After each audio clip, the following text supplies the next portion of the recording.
The game takes place in the early years of Poirot's life. With this game, we had a really exciting opportunity to approach the character of Hercule Poirot in a new and exciting way.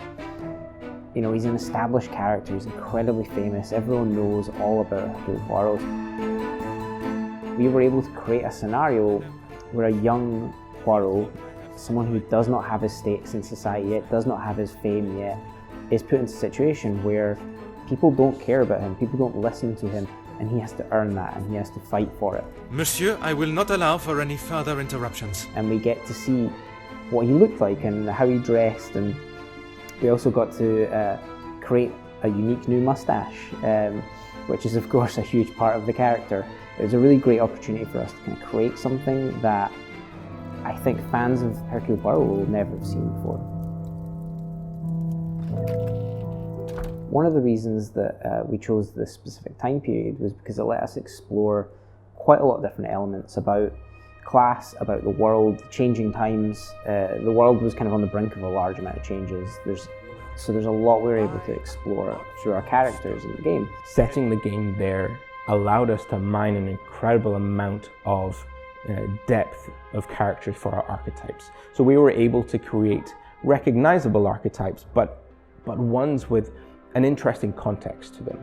We have the factory owner, the newspaper magnate, we have the new money and the old money and the servant class, the union leader. What we were able to do was use the structures and style of Agatha Christie's writing and create a completely brand new experience. So players will go into this as if they're reading a brand new novel they've never read before. You don't know the ending, you don't know the twists and turns. If you ask me, I don't believe anyone did. We took a great deal of inspiration from Agatha Christie's works. We wanted to write a classic whodunit story, and she was a master of that. We've taken inspiration from all of her writing to create something completely new that feels like an authentic Christie story. I ask that you all remain calm and in your seats. I shall begin my investigation immediately.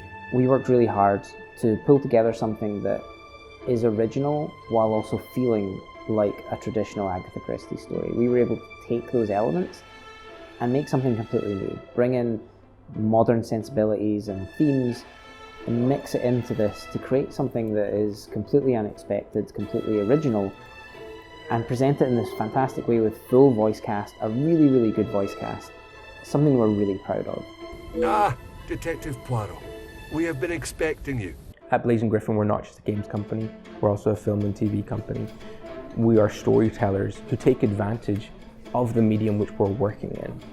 Games gives us a really interesting opportunity to engage players in a way that no other medium can. But there's also something interesting to bring across from those media forms, to look at the narrative structures and flow that they present, but twisting that into one that is player-centric, player-directed.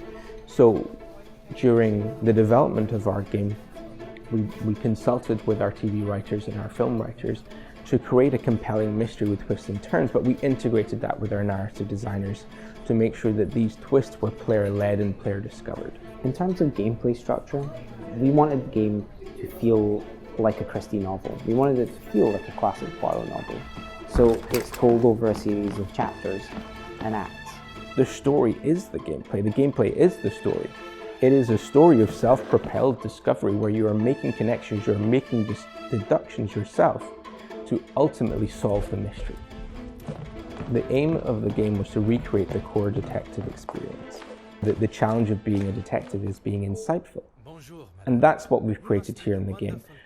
You collect evidence and the challenge is, can you understand this? Can you understand the connection between this? What can I do for you? I was hoping you would be prepared to answer some questions. A core element of the game is this mind map system that we developed. And the goal behind that was to try and make the player feel like they're inside Poirot's head. What a revelation. You're actively playing with his grey cells. You get to explore and see everything that he's picked up in his mental inventory, and then it's all about making connections. Merci, Monsieur Backhouse.